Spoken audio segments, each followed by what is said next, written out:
It's Wednesday, April 25th, 2012, and this is news. Mitt Romney swept primaries in Connecticut, Delaware, Rhode Island, Pennsylvania, and New York Tuesday and launched a new phase of his presidential campaign with a speech focusing on President Obama's mishandling of the economy. Spinning off an old Bill Clinton campaign mantra, Romney suggested Obama could no longer fool Americans about his failed policies. "It's the economy," he said, "and we're not stupid."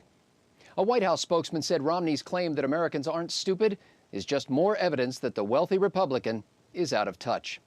Former House Speaker Newt Gingrich seemed to acknowledge the obvious after losing 5 more primaries to Romney, saying that he'll fulfill his speaking commitments in North Carolina, but that he's now campaigning, quote, as a citizen, thus ending more than a year of Gingrich campaigning as a feudal archduke.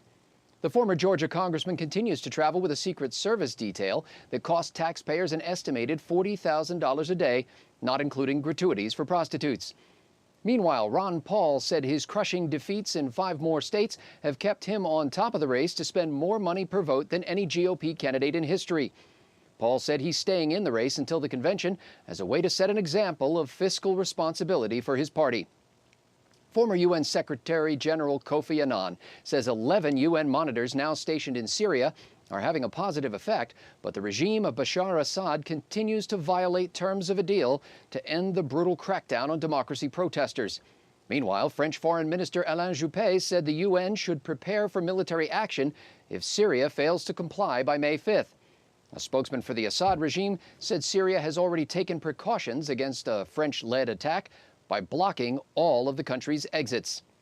And finally today, the Supreme Court heard arguments over an Arizona immigration law requiring some crime suspects to produce documents proving their citizenship. The U.S. Justice Department says the law would lead to unconstitutional racial profiling. Arizona says it's merely enforcing federal immigration statutes already on the books to slow the flow of illegal immigrants across its 370-mile border with Mexico. The case got off to a slow start today, reportedly because a Justice Department attorney couldn't get into the court building when he left his identification in another suit coat at home. For PJ Newsbreak, I'm Scott Ott. Click on pjtv.com 3 times today for your antidote to the obsolete media.